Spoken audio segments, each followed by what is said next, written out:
ఈరోజు రెండు ముఖ్యమైన అంశాలు. మొట్టమొదటిది అమరావతి రాజధానికి సంబంధించి కేంద్రం ఇతోధికంగా 15,000 కోట్ల రూపాయలు సహాయం చేయటాన్ని మనస్ఫూర్తిగా రాజధానిని శాసనసభ్యుడిగా స్వాగతిస్తూ ఉన్నాం. అమరావతి నిర్మాణం గురించి అనేక రకాలుగా మరి అసత్య ప్రచారం చేసిన జగన్మోహన్ రెడ్డి అనేక సార్లు ఢిల్లీ వెళ్ళారు. ఢిల్లీ వెళ్ళిన ప్రతిసారి ఆంధ్ర రాష్ట్రానికి ఏం తీసుకొస్తున్నారు, కేంద్రం నుంచి ఏం అడిగారు అని అడిగితే ఎవరికి సమాధానం చెప్పిన పరిస్థితి లేదు. అనేక సార్లు దాదాపు 29 సార్లు పైగా వెళ్ళినట్టు గుర్తు. ఇన్నిసార్లు కేంద్రం నుంచి ఏం తీసుకొచ్చారనేది ఎవరికి తెలియదు. అది ఒక చిదంబర రహస్యం. అందరూ కూడా ఎవరికి తోచినట్టు వాళ్ళు మాట్లాడుకునేవారు. కానీ నేడు మన ముఖ్యమంత్రి చంద్రబాబు నాయుడు గారు 2 సార్లు వెళ్ళారు. బడ్జెట్ ప్రవేశపెట్టక ముందు, మొట్టమొదటిసారి ముఖ్యమంత్రిగా ప్రమాణ స్వీకారం చేసిన తర్వాత. ఈ 2 సార్లలో ఆయన యొక్క పర్యటన స్పష్టంగా ఉంది. వివిధ మంత్రిత్వ శాఖల్ని, ఆర్థిక మంత్రి గారిని కలవటం జరిగింది. రాష్ట్రానికి సంబంధించిన ప్రాజెక్టులన్నిటి మీద ఒక ప్రత్యేక విధానాన్ని అవలంబించి ఆయన అందరినీ కలిసి వచ్చారు. అంతేకాదు ఇటీవల ఎంపీలతో పాటు రాష్ట్ర మంత్రివర్గ సభ్యులను కూడా మంత్రులను కూడా సమావేశపరిచి తమ మంత్రివర్గానికి సంబంధించిన ప్రాజెక్ట్స్ కేంద్రంలో ఏమేమి ఉన్నాయి, మీరు కూడా దాన్ని ఫాలోఅప్ చేయాలి. అదే ఎంపీల్లో కూడా ఏ మంత్రివర్గాన్ని ఏ ఎంపీ ఫాలోఅప్ చేయాలనే అంశాల మీద కూడా ఒక స్పష్టత ఇచ్చారు. అదేవిధంగా కేంద్రం కూడా చాలా ముందుకు వచ్చి 15,000 కోట్ల రూపాయల అమరావతి అభివృద్ధి కోసం పోలవరానికి ఇతోధికంగా సహాయం చేస్తానంటాం చాలా సంతోషదాయకమైన అంశంగా నేను భావిస్తూ ఉన్నాను. ముఖ్యంగా అమరావతి ప్రాంతానికి పట్టిన గ్రాణం వీడిపోయింది ఎన్నికల ఫలితాలతో. ఇప్పుడు అమరావతి అభివృద్ధి పట్టాల మీదకి ఎక్కనుంది.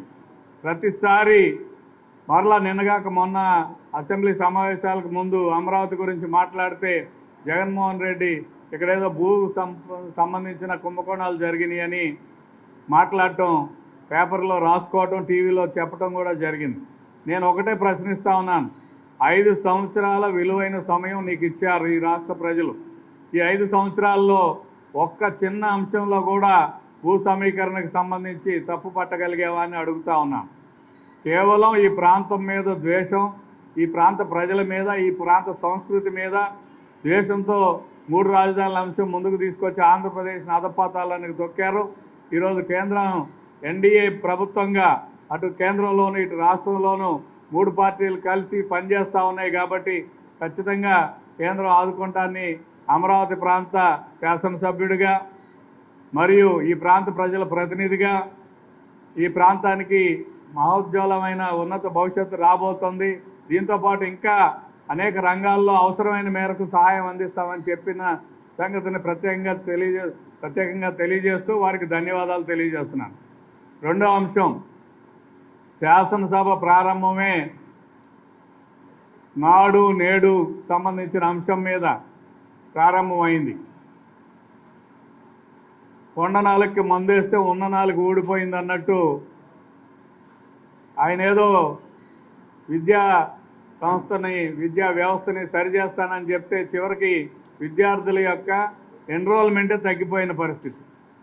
నాసిరకం పనులు, అవసరం లేని పనులు, రంగులు వేసుకోవటం, సప్లై అంతా కూడా ఏదైతే అవసరమైన పరికరాలు ఏవైతే ఉన్నాయో ఆ పరికరాలన్నీ సెంట్రలైజ్ చేయటం, ఎక్కడికక్కడ పేరెంట్స్ కమిటీ ముసుగులో వైసీపీ నాయకత్వం అటు ఉపాధ్యాయులను వేధించి ఇటు నాయకత్వం అంత వైసీపీ నాయకులు కార్యకర్తలందరూ కూడా దోపిడీకి ఇది ఒక కేంద్రంగా మారిపోయిన పరిస్థితిని ఈరోజు శాసనసభలో ఎత్తి చూపడం జరిగింది.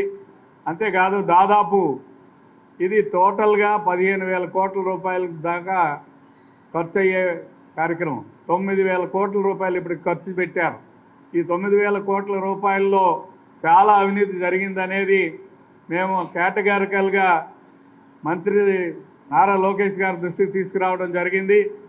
ఇందులో ఏ రకమైన ఎంక్వైరీనైనా డిమాండ్ చేశాం. ఖచ్చితంగా విచారణ జరిపి సంబంధిత వ్యక్తుల మీద చర్యలు తీసుకుంటాం అంటాం కూడా చాలా శుభ పరిణామం అని మీ అందరికీ తెలియజేస్తా ఉన్నాను. ఎందుకంటే విద్యా వ్యవస్థని పూర్తిగా సర్వనాశనం చేశారు, భ్రష్టు పట్టించారు.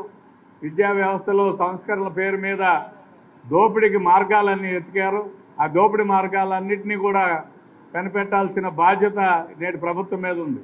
దురదృష్టకరం ఏంటంటే నాడు చేసిన అవినీతికి నేటి ప్రభుత్వం జవాబు చెప్పుకోవాల్సిన పరిస్థితి కనిపిస్తూ ఉంది.